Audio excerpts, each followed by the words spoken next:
triggering change, one heartbeat at a time. Battle for freedom.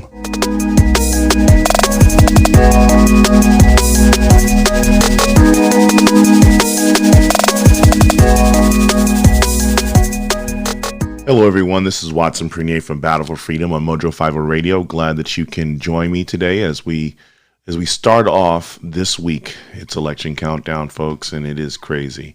I don't think that we're going to see anything crazier than what we've been watching over the weekend, and so much more as we line up for this insane, the final countdown to where it's either liberty or tyranny.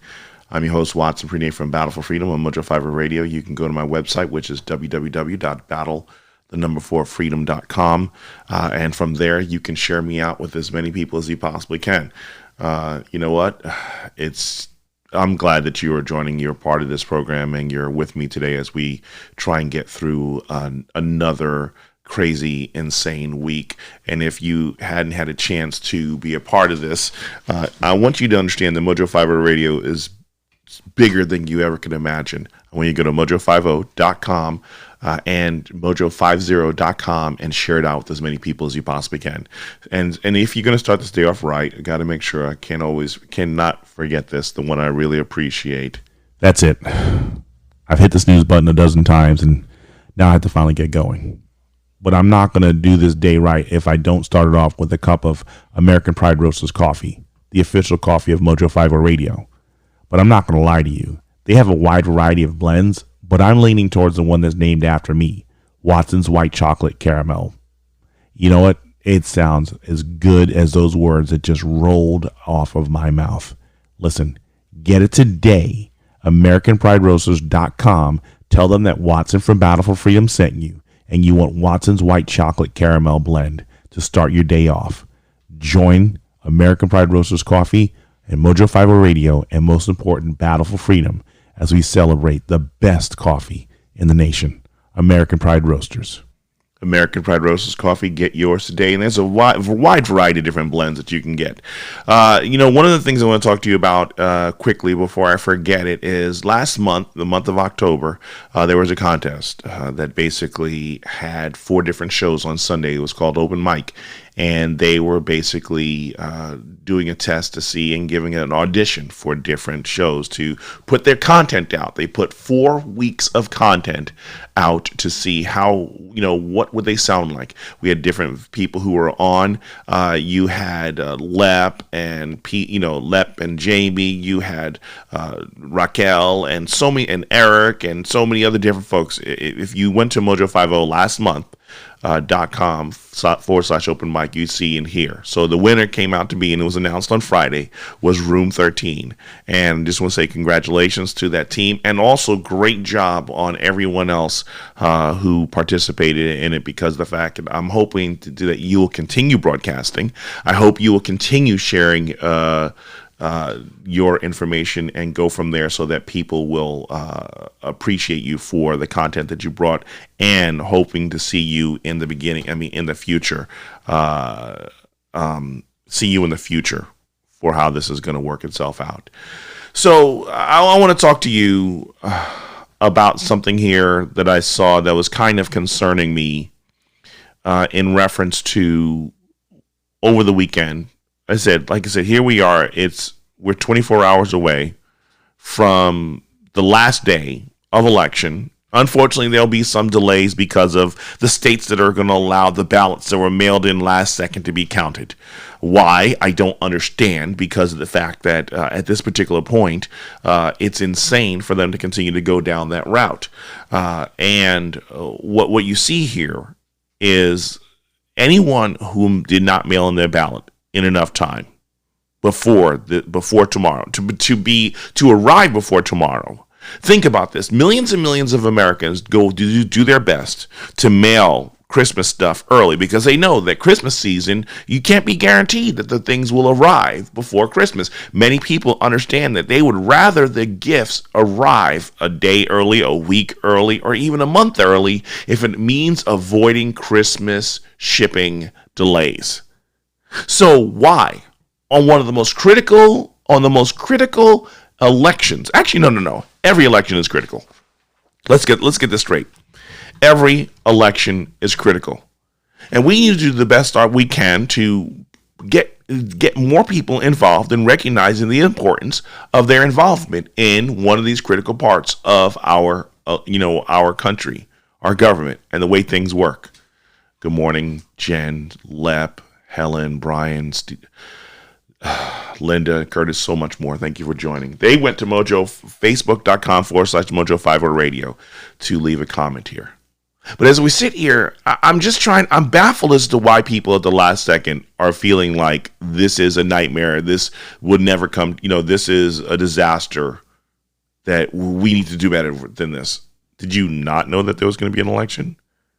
Did you not know that this was what was to come? Either way, it makes no sense in trying to fight people who want to just choose to be ignorant. But I sat here and I watched this thing unfold as people are just losing their minds. And I'm watching some things I'm not going to lie to you, I'm kind of disappointed on. The first one I want to talk about, and I don't have a graphic for this, but it was the idea of the Trump vehicles chasing down the Biden bus. Now, on face value, it seems like it's a funny, hilarious thing to do, but that's stalking. That's stalking. And that is very inappropriate. That's very unfortunate. Now, I'm not going to sit here and say that the Democrats, I'm not saying that Antifa, I'm not saying that Black Lives Matter, I'm not saying that the far left has not done anything wrong, but to count or not to count, avoid revenge porn. The reason why I say this for you folks is because of the fact that we have to rise above the occasion. Do I want a little bit more forcefulness from our leaders? Do I want a little bit more forcefulness because the Republican Party has come off as weak for so long because they've been so docile? Oh, most definitely. But I don't agree with what happened with them harassing the Biden van. I mean, the Biden bus. That was. I'm gonna say, okay. One of my favorite movies is The Count of Monte Cristo. Okay, it's up there with them. Count of Monte Cristo and The Count of Monte Cristo, as well as what is it called? I'm losing the name of this right now. Dead Poet Society. Dead Poet Society and The Count of Monte Cristo are two of my most favorite movies, definitely in the top 3 of movies that I enjoy. Of The Count of Monte Cristo and the later version with Jim Caviezel. I highly recommend that you do it. I have to buy another DVD because my old DVD got scratched up from me watching it so many times. So I'll be buying a new DVD. But one of the things is, and you know what? I feel comfortable sharing with you that those are my favorite things, my favorite movies, because of the fact that, normally I would be concerned and not want to share that information because of the fact that people will say, oh, well, that's probably one of the security questions that you answer. But I'm not using those. So those of you who were thinking about it, the hackers and the people who wish to do evil, wicked things, understand this. The Count of Monte Cristo and Dead Poet Society are nowhere near passwords that I'd ever use. Because I recognized long ago, these questions, this information becomes far too critical in the process of figuring out exactly what those passwords would be. So I felt comfortable saying it. Maybe the rest of you can't share it, and if you haven't changed your passwords, where they're your favorite pet, where you grew up, and all these other different things, I'd really start changing those passwords now. But the reason why I like you have to understand, let me set the stage for this. Count of Monte Cristo was probably one of the most therapeutic movies and books I read after my divorce in 2004. I remember it in 2005 when I started dating again. And I remember I brought the book. I have this around here somewhere, but it's about this big, and it's just less than pocket size. And it's the Count of Monte Cristo with Alexander Dumas, and or Dumas for those who you want to be more correct in the pronunciation. But what was really interesting on this was the fact that as I watched this movie, it's just built on revenge, betrayal, so much more. And what happens is, for those of you who don't understand it, I'm going to set up the main character. Jim Caviezel plays this character called Edmond Dantes. And what happens is he's in love with this beautiful woman. Her name is Mercedes, and he's just he's a simpleton. He is less than your average Joe, but he is a valiant man of character and values, and he wins the day he goes home with the high school cheerleader or the prom queen. Okay. But one of his buddies, who is rich and well-to-do, doesn't like this. This is one of his best friends, and he comes from wealth. He comes from wealth, albeit it's stolen wealth, and it's wicked wealth. But either way, he is not content because this simpleton seems to have the best of life. He doesn't have much, but he is so grateful for the smallest things that he has in life. The most tiniest, precious things that he has, he celebrates it with so much strength and so much joy. And it annoys him. His contentment was so annoying to his best friend, who had the world and more, but he wasn't content because he wanted the joy that Edmond Dantes has, as well as he wanted his girlfriend. So he did what any other envious, covetous, jealous individual would do. He framed him. And he got him locked up in prison. And so what happens is he gets sentenced to, it's almost like Sing Sing. It's almost like being put in a worse federal penitentiary out on an island where all the rejects go and where they don't want you to ever be known to have hurt and be heard of again. Chateau d'If. And it gets to the point where he learns, because his biggest fault was he didn't have an education. He learns education from one of his fellow prisoners in the whole process. But I want to show you a scene, which is probably one of my most favorite scenes in this movie. And this is what I want you to get on this lesson here. Check this out. This is from the Count of Monte Cristo.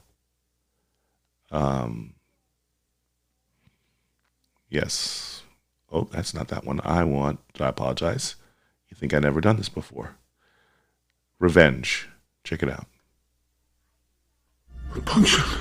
Don't talk. Listen. Don't talk. There's not much time. One of those books, those loose rocks. Bring me what you find. Quickly. So the old man was imprisoned because of this very map, where he knew. I told them I did not know what the treasure of Sparta was. I lied. You lied? I'm a priest, not a saint. There, on that island off the Italian coast. Monte Cristo? Yes. Use your head. Follow the clue. The tunnel's blocked. I can't escape. Keep digging. Yes. When you escape, use it for good. Only for good. No, I will surely use it for my revenge. This is great. Here it is. It's your final lesson.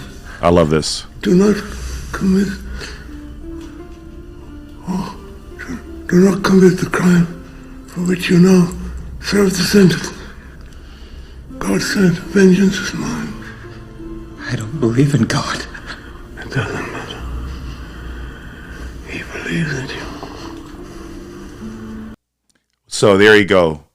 Do not commit the crime for which you now serve the sentence.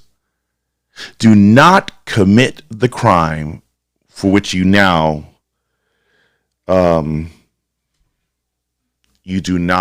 you commit the sentence. I'm getting old for this. I'm getting too old for this. One of the things that's really crazy with this is I could watch this movie over and over again. I could read the book over and over and over again. Jen Butler, she basically says great moral lessons throughout the story. Yes. The book is far greater than you ever could imagine, and it is a phenomenal movie. But what happens is, here it is, there is this treasure that the old man was imprisoned for, and they put him in the jail, the worst jail you can imagine, to basically get it out of him. And in all those years, he never gave up the information as to where this treasure was.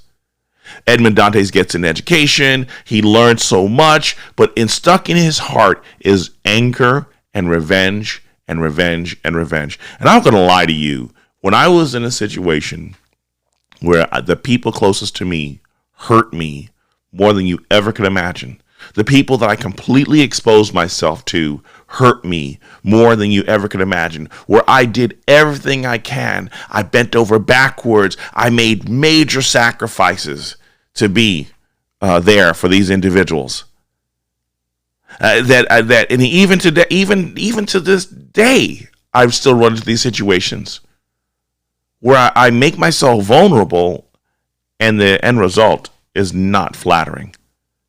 The end result is not flattering, and it frustrates me because of the fact that I'm trying to understand, why do I keep doing this? I'm not lying to you. It gets really old very quickly.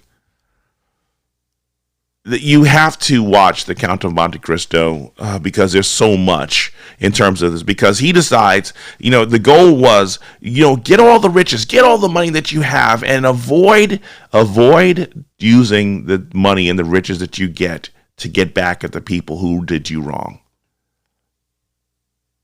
And it's really sad because of the fact, and everything he got and all the education he got, revenge was still his it was still his play. Here's another scene, and forgive me on this because I didn't get a chance to cut this down the way that I really wanted to, but because while it's another interesting scene, I'll explain why I hate the scene at the same time.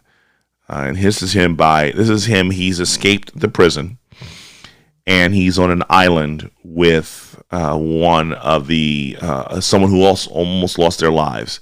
Not one Shadow Thief, but he was a pretend prop pirate, and he failed, or he decided to steal from his fellow piratesmen or his fellow thieves. Check this out. Do you not understand? You are wealthier than any man I have ever heard of. Whatever your problems were, they are over. What do you want to buy? Revenge. Okay, revenge. Who? Dong Lao, beautiful. Vernon and Mercedes. Right. We kill these people, then we spend the treasure. No, we will study them. Learn their weaknesses. Why not just kill them? I'll do it. I'll run up to Paris, bam, bam, bam, bam. I'm back before week's end. We spend the treasure. How is this a bad plan? Death is too good for them.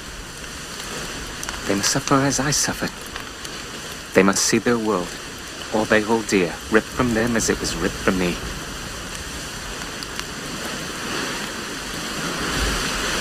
You would need a better name than... Yes. So I'm sorry the audio isn't as good as it was in the first one, but if anything that I hate in that scene was, you got a guy from New York who's trying to play a Hispanic guy, and you just couldn't get his old character out. That was probably, for me, the worst scene in the whole movie, because I was like, oh, come on, dude. As big as a production as this is, I hated that scene. Bam, bam, bam, bam.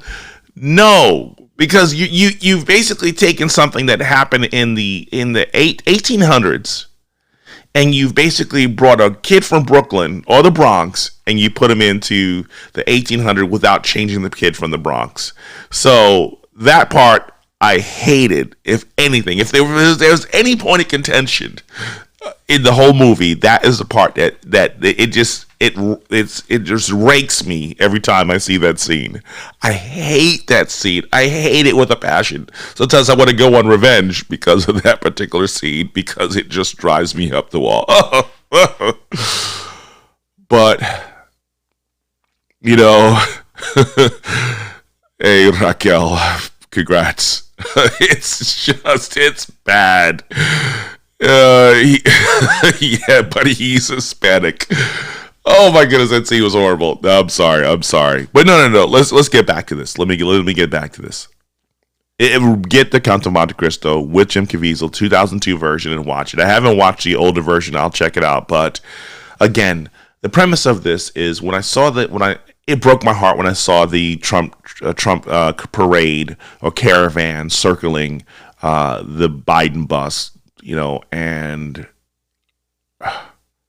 we have to rise above the occasion. I mean, think about this. Think about this, and here's the reason why I want you to think about this. When you look at the wealth, the education, and everything that Edmond Dantes received, he went in he went in to prison convicted of a crime he did not commit, but he was ignorant. He could not read. He could not fight. He did not understand the basic things of economics and principles, and he got the best education than anyone could ever imagine. He became a statesman. He learned so many of the different things that many of us would love to learn. But when it was all said and done, and he had treasure beyond, he was his richness, his value and wealth was huger than Donald Trump, huger than probably even the likes of probably the only person who paled him in his riches is Solomon, in all his splendor. And with all that, he could start a whole new life for him, but he decided to waste all of his energy, all of his finances in exacting revenge over the people who did him wrong. I believe that that's what many of us are doing right now in the States, in our, it's very interesting. It's very sad because of the fact that I believe a lot of us have spent a lot of energy on trying to get revenge on people who have done us wrong. Why? One of the things that they say that the biggest failures with people who decide that do want to be unforgiving is that in the process of being unforgiving, you give more power to the person that you don't want to forgive. A lot of these people who hate the President of the United States of America, in their anger and their resentment against the President of the United States of America, they don't realize you've given the President of the United States of America so much power. As the media has put all their effort in negative energy against the President, it still brought about something that people can see. And you know what? They're disgusted with what they're watching. The last 3.5 almost years from the media, from the left, has been nothing but revenge porn. When you see all the anger, all the visceral hatred that they had for this president, it is nothing but revenge porn. We have been inundated with it. And honestly, I'm not going to lie to you. I announced on Friday, I voted for Trump. And I'm going to tell you the reason why I voted for Trump. Not only because of the fact that he did what he said he was going to do, but the way that Trump supporters attacked me before the 2016 election, which actually drove my decision not to vote for Trump, all the more because I had decided I wasn't voting for Trump, but I was attacked by Trump supporters who were basically saying to me, you have no other choice. You have no, you don't have enough of the vote, and you're un-American, and you're an passive aggressive Pharisee because you basically speak of principles and Christian principles of your freedoms and liberties. Oh yeah, that pushed me all the more not wanting to vote for Trump. That's the reason why now, even though I don't agree with a vote for Biden, I don't think it is healthy to our nation. If someone wants to vote for Joe Biden, let them vote for Joe Biden. If someone wants to vote for Joe Jorgensen, let them vote for Joe Jorgensen. Don't attack them because the principle that we are all free to vote our own conscience still exists regardless of the desperation of where we feel our country is going. Don't become the very evil for which you have been accused. Don't commit the crime for which you are now serving the sentence. We have, now mind you, there's nothing we can do that won't be misconstrued by the media anyway. And it's a very difficult thing to do. But some of us gladly run into and celebrate and flaunt the idea of being the very criminals that the media has already been accusing us of. Folks, I'm your host, Watson Pretty from Battle for Freedom. Let's go to a break, and what we'll do is I'll talk to you more on the flip side, okay? God bless. Talk to you in a bit. This election will be vital to the health and sustainability of our country. Our role from this day on could steer the election in either direction. Why? The way we treat one another. In John 13:35, Jesus says, "By this all people will know that you are my disciples, if you have love for one another." We know that every election cycle brings out the worst in us. If there was ever a point for honesty, it is in how we act during election season. As much as we would want our candidate to win, attacking a person with contrary opinions only makes them determined to reject our point of view all the more. It may come off as ignorant from them, but we cannot claim innocence if we allow arrogance and disrespect to be the means in which we communicate with those who support the other party or other candidates. Our goal was and will never be to convert voters. Our role is to give them the information needed prior to them casting their vote. It is their choice and right of what they do with that information. Understand, more people are aware of the political corruption and hypocrisy than they wish or want to admit. So there's nothing for us to prove. Choose to be people who invoke change rather than people who irritate and strain. Dale Carnegie once wrote, "A man convinced against his will is of the same opinion still." In other words, give people the room to make their own mistakes. Without seeing that they were wrong, they will be blind to see what is right. Remember, every soldier present and gone have fought for the right of every American citizen to vote their own conscience. To insult and ridicule people for exercising their liberty to vote for their candidate is to also desecrate the efforts, memories, and sacrifices made by our heroes for said liberty. Please, show respect. Our nation depends on it.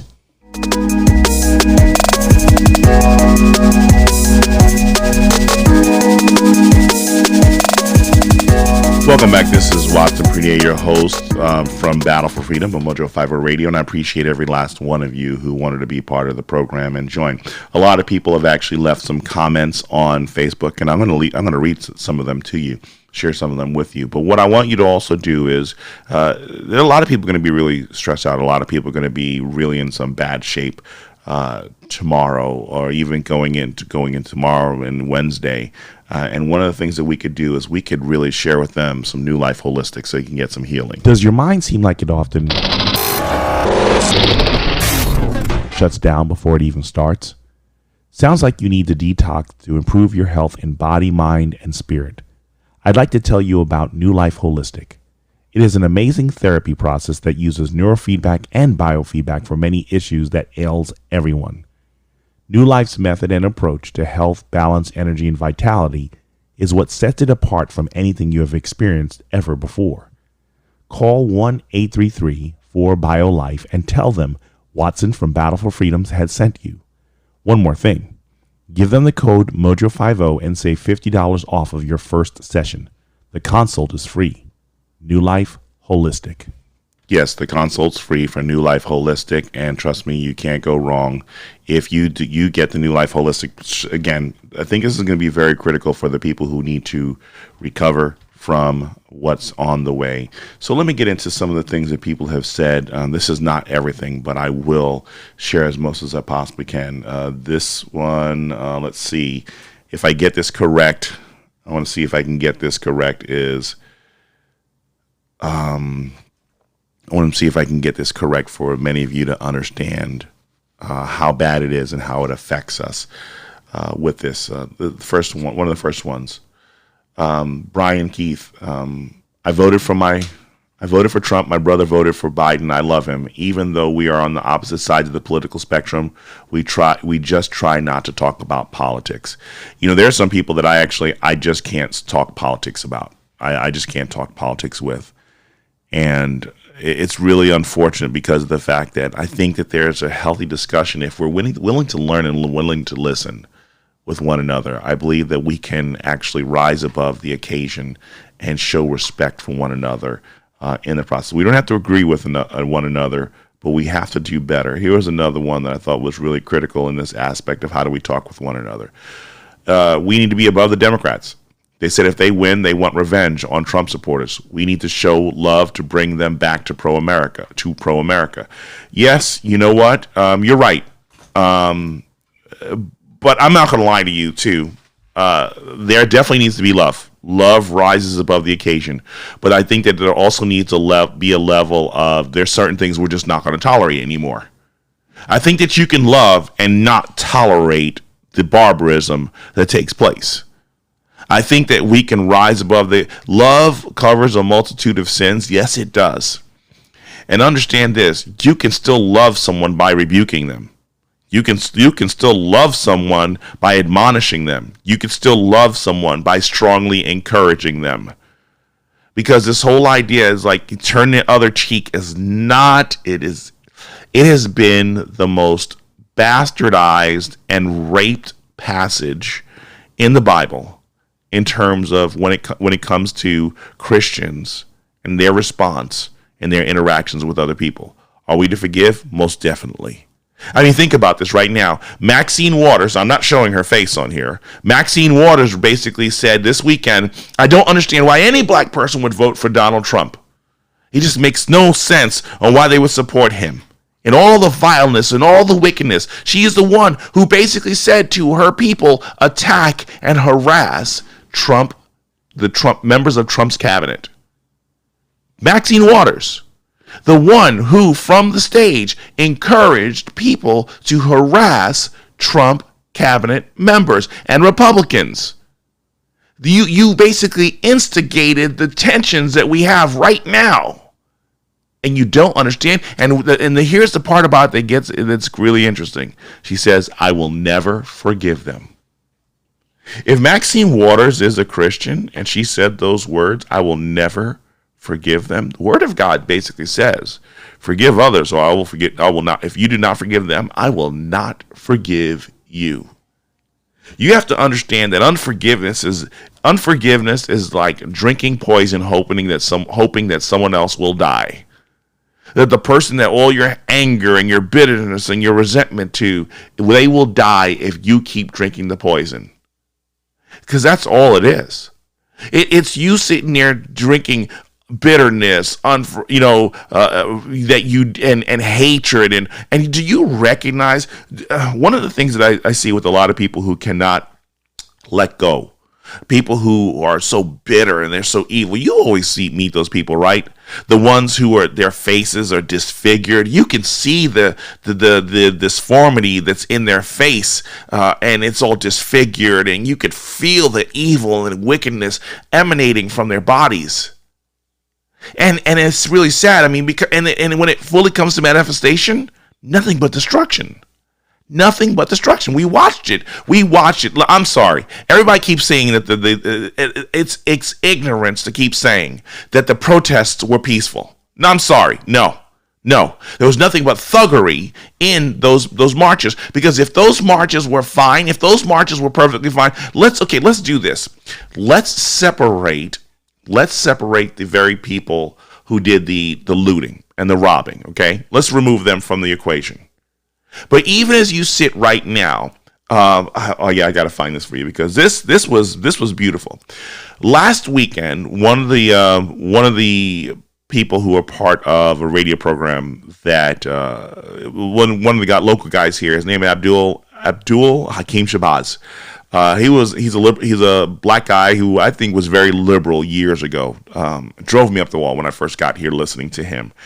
And he shared something this past week, which I thought was very interesting, where he got up on, what was it, on, I don't think, it might have been Saturday morning. And you want to understand, it's very funny when you watch how people can be so evil and so bitter, and they only focus so much on one avenue of their lives that they can't see anything different. And this was the one I thought was very interesting. He had this thing where he said, today I dressed up for Halloween as a guy with too many first world problems. He says, white privilege, my rear. And hashtag white privilege, my rear. So, and I laughed. Everybody laughed. It was pretty funny. So, but I decided that this is how I wanted to respond, because of the fact that, if anyone's going to talk about white privilege, I'm always going to be the first person to jump in on that situation, because of the fact that we all need to have that discussion on white privilege or the lack thereof, because of the fact that it's just downright hilarious. So my response was this. I said, white privilege, the woke term. I said the woke term used by financially irresponsible people to blame other people for living within their means because they sacrifice to live under a budget. And I'm sitting here thinking, okay, so let me read that one more time for you, for those of you who weren't basically paying attention to what I said there, because I need you to read this with me and make sure that I'm not missing something, because someone else translated something completely different. I said here, one more time, white privilege, the woke term used by financially irresponsible people to blame other people for living within their means because they sacrifice to live under a budget. So I think that's pretty self-explanatory. People don't live. It's a turn to attack other people. Now, in that description, in all that things, the first response to my post was the funniest of them all. So this black woman decides that she's going to comment on my thing, and here was her response. She showed a picture of a black guy with his fist up, basically, doing the black power thing, and said, "Racism is so American that when you protest it, people think you are protesting America." I'm sitting here thinking, I was like, how did you get racism from my comment? How did you get racism when I'm basically talking about the whole idea that people who don't want to be responsible for their money decide that they want to put down other people who have been responsible with their money? And this woman went on to basically accuse me of being a racist. This woman went on to basically accuse me of not only being a racist, but he even called me white. When I told them that I attended and served in many of the 3 black churches, predominantly black churches in Indianapolis. I went to one that had at least 14,000 members when I was attending it in the late 90s, and I attended another one that had near 600 people, and then I was at another one that was probably the racist of the 3 that had less than 200 people, and she called me a token for attending those different things. And then I finally realized, you know what, that old adage, don't argue with a fool, because if you do, they'll bring you down to their level and they'll beat you up with experience. And then I just realized that there are certain things that you just have to avoid, that some people just want to be in, some people just want to be in contention. Some people just want to be argumentative. And that's the reason why when I sit here talking about the whole idea of to count or not to count, it's basically stop looking for the tallies, stop looking for the tick marks, stop looking for the wins, okay? Stop looking for this constant need. Stop looking for this constant need to actually be the winner and come out on top because of the fact that you want to show off your wit. Do you realize how much... Oh, I forgot to mention. Oh, my goodness. Yes. Here's one I won. Here's a battle that I won and I lost at the same time.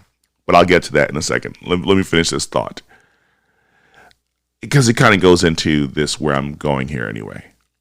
Is the idea that you can get engaged with somebody and it consumes your time that you can't take back. Okay?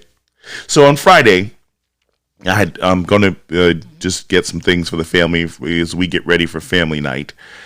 And I decided I had this, my wife had a check for me to deposit into our bank account, And so what happened was I pull up to PNC Bank. And PNC Bank that I went to, what was very interesting was when you pulled into this area, you ran into this situation where you ran into this situation where there was a drive-in. Okay, there was a pull-up. You have the drive-through lanes and everything like that. I pull in, and there's a woman in a gray F-150 with, I think, like an American flag or something like that on the back of her window. And here I am. I show up. I've got my hat on. I've got whatever on as I'm ready to just deposit this check. It's near 5 o'clock. I just want to deposit this check and go on and get the things for my family so we can enjoy family night. And so in the process of doing this, there was a woman who was, like I said, was in front of me with the Ford F-150. And, what happened was they were splitting the lanes. Now, mind you, there was 2 lanes opened to allow for everyone to go through and do their thing. So now, mind you, she's so far back in the lot that my car is actually my van, because I'm in the swagger wagon. I'm in the minivan, and now the minivan is partly in the street now. And because of my position in turning into that, because there was no better way to turn in, and because of the position of her vehicle, I had no means of moving around and anyone who would have come in behind me would never have been able to get into the parking lot of the bank because of how the obstruction that was being created by the woman who was in front of me. So as I'm sitting here and I'm just kind of like looking at the situation, I'm trying to look around her car because I'm like, there's 2 lanes. Even when I was coming through, I can see that there wasn't that much traffic, so it didn't make sense as to the reason why she was that way. So I kind of creeped up, trying to see if she'd commit to trying to see what's going on, and then she creeped up. I was able to kind of look around her car and recognize there was the left lane was open. There was only one car that was that was being dealt with. That the person, the bank teller was helping and assisting. And there were 2 lanes. There was one car in the left lane. There was one that were both in that lane. There was another car in front of the truck, and then there was me. And so what happened was I kept creeping up, trying to hope that this person would just get into the left lane, because it was clearly there. 2 lanes to get into the bank, 2 opportunities for people to basically go in and be serviced by the bank tellers. It's pretty easy, right? So what happened was I'm talking to my best friend, in my ear, and we're sitting here, and because I'm sitting here, we're like, there's nothing I can do. And I explain to him what's going on, and he's like, well, then make up her decision for her. I was like, that's exactly what I'm going to do, because when she positioned or moved up a little bit more, I noticed that there was a vehicle in front of her. So that vehicle was in the other lane. So all this person had to do, and she had the ability to just move right up in the left lane, and then I would have been there behind 4 cars, 2 in the left lane, 2 in the right lane. So what happened was I go around and I get in the left lane because the woman had more than 5 minutes to get into the left lane. She just refused to do so. I was like, that's just ridiculous. So I pull up into the left lane, and then all of a sudden she starts laying into her horn. Blah, blah, blah. And my buddy's like, is that her? And he could hear this all through the phone the whole time. He can hear her laying into her horn.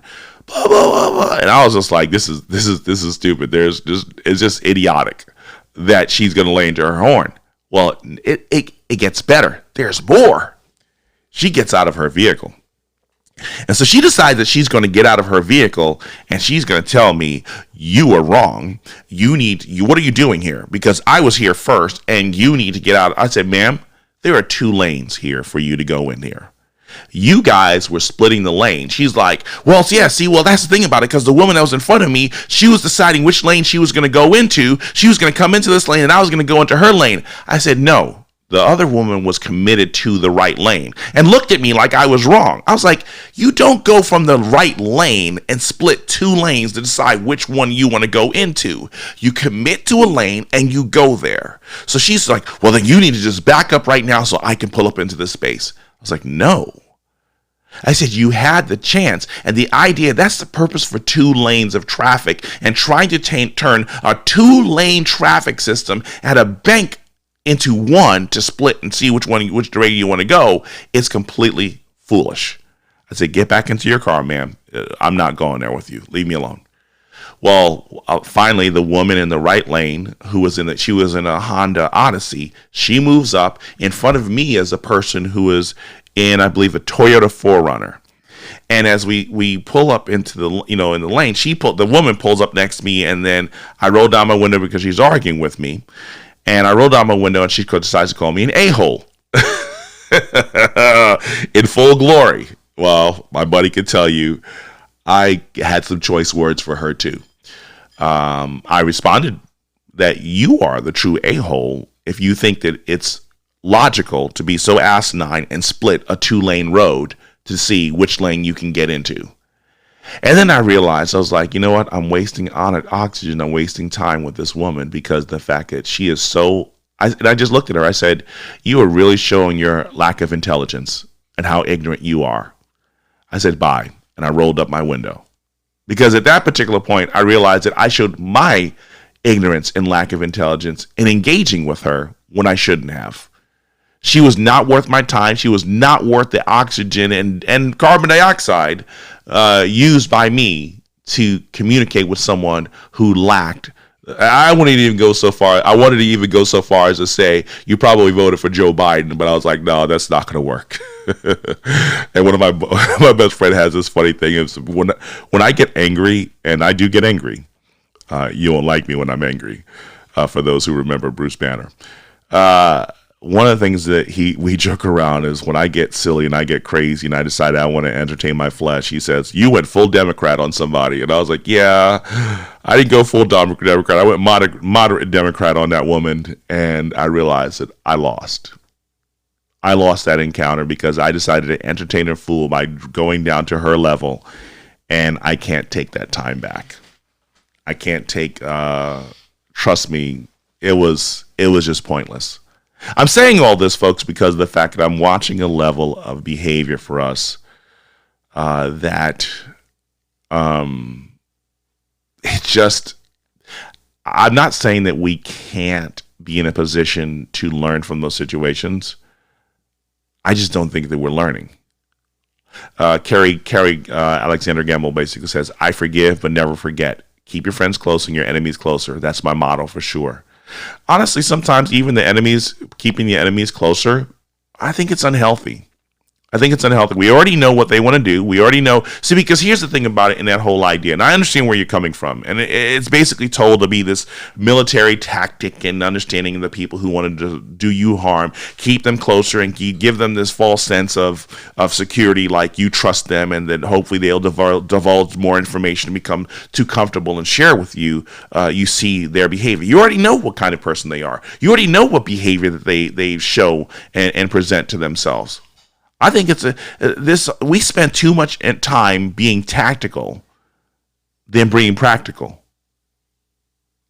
That just was the last second thing. We spend more time being tactical than being practical. Now, mind you, I'm all for tactical. I think it is key. I think it is critical that we be tactical and make certain that we don't expose ourselves, that we better protect ourselves. In a time, in a climate like right now, you need to be full tactical. Going into this election, you need to be full tactical. I think it's very critical, but I think sometimes we allow that. I think we all are in this like virtual, what's the name of that game? Call of Duty. I think we're all in our versions of our own mental versions of Call of Duty, and it's really sad. Yes, I should have just said bye, Felicia Carey. She said my Medea came out. Oh yes, my Medea came out on that one. But I showed restraint. I showed as best restraint as probably my restraint was just as good as the president's on the last debate. I would say that's how far my restraint was. But some people, they just need to engage. And sometimes those are the ones that you just have to get away from and recognize. And Linda, she says that's what happens at her bank often. By the time they stop arguing, I'm through my lane. So here's a funny thing about it. Let me get back to the story for a second here. So the person in front of me finally leaves. The person that was in the Toyota 4Runner. So that meant the next person in the lane was me. So the woman who was arguing with me and called me the a-hole decides that she goes like this, like, there you go, you can go. And I just waved goodbye and I went up to the lane and sure enough, I had my chance of going through the teller before her. Had she committed to the lane that I got into, she would have been served. This never would have happened. I mean, literally, how impatient can you be that you can't get into a lane? You still have more than enough time before the bank closes. Now, there was only one teller, and she moved pretty quickly. I came through. She was very nice with me, and we sat there. We talked. I said, "I'm hoping that you have a great day and you enjoy it. I mean, the day's almost over." She's like, "Yeah, I want to get home as fast as I possibly can because I want to watch some." She said she wanted to watch some Jeopardy. I was like, "Well, you don't watch Wheel of Fortune?" She's like, "No, I'm cooking at that time." I'm like, "You really need to watch Wheel of Fortune." And as soon as I left, as soon as I said, "Well, you have a great day," I turned to the woman who finally pulled up in the other lane. I just waved at her goodbye. And I drove on. I'm sitting here watching this thing. Thanks for the forgiveness, Renee.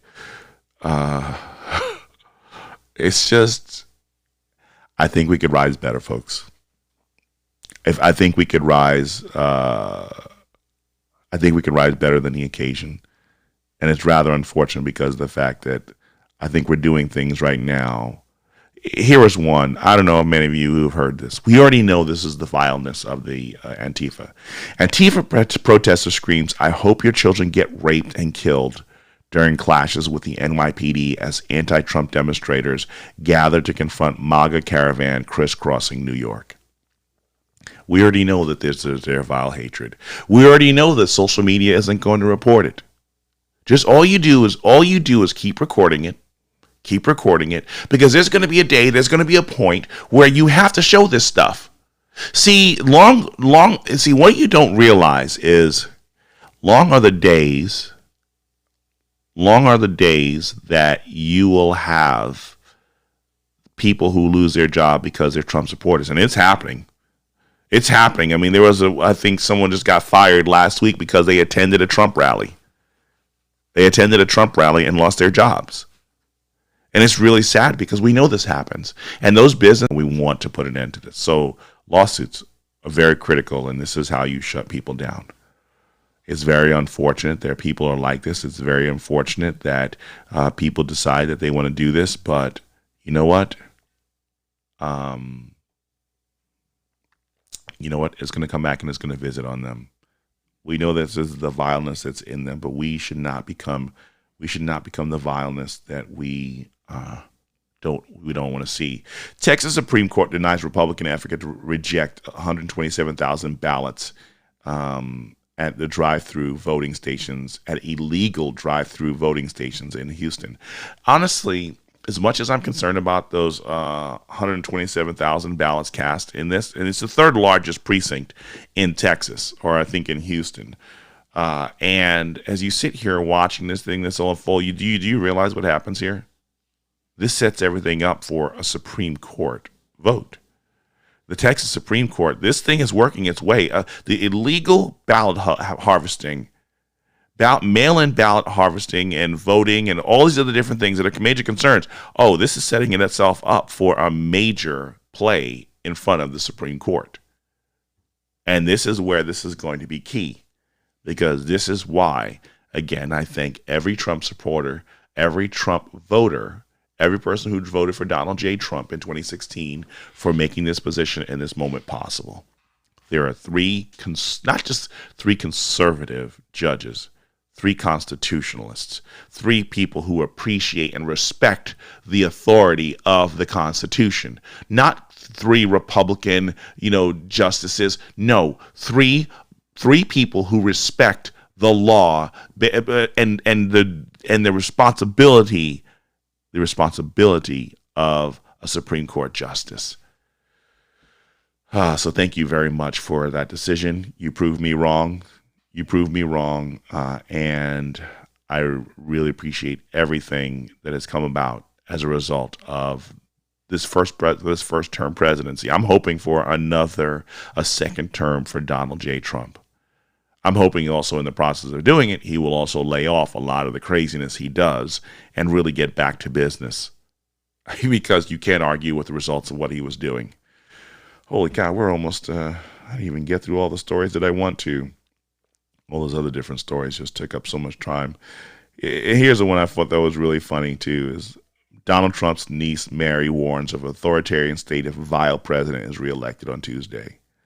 Understand this: the vileness, out of the heart, the mouth proceeds. We saw a sign that says "vile" defines Trump as we were driving around yesterday, and my wife said, "Best, vile defines that sign." Don't become the evil for which you've been accused. That's my only message. Outside of that, Brad Staggs and Daily Mojo's up next on Mojo 50 Radio. That's in the morning. But if you're listening in the afternoon, if I'm correct, you have Andrew Coppins with Critical Thinking. And I believe that Pat Oney will be joining him. For me, right now, I'm your host, Watson Prunier. I'm signing off. I appreciate every last one of you. God bless.